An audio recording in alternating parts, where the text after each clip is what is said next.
I had a fire in my belly to do something that I wanted to do. I was driven by the snow and I said, I really want to do this.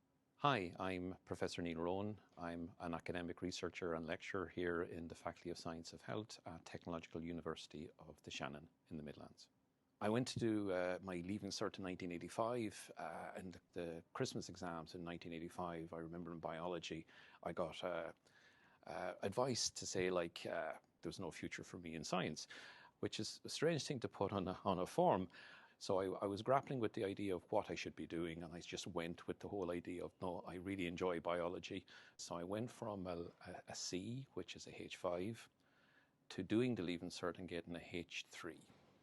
And then I went on to prove everyone wrong, where I actually, put myself right, where I actually got one of the first soccer scholarships at the University of Galway, where I went on to do a degree in microbiology, biology in science.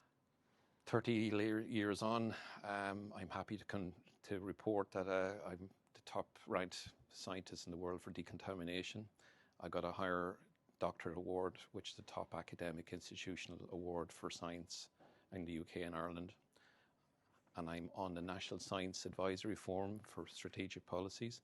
And even the United Nations have actually appointed me onto the UN panel for the effect of nuclear war. So for those doing their Leaving Cert, it's important that you live the dream, look at what you're doing and give it as best a shot that you can, because it is about delivering on things for yourself and having the confidence to do it.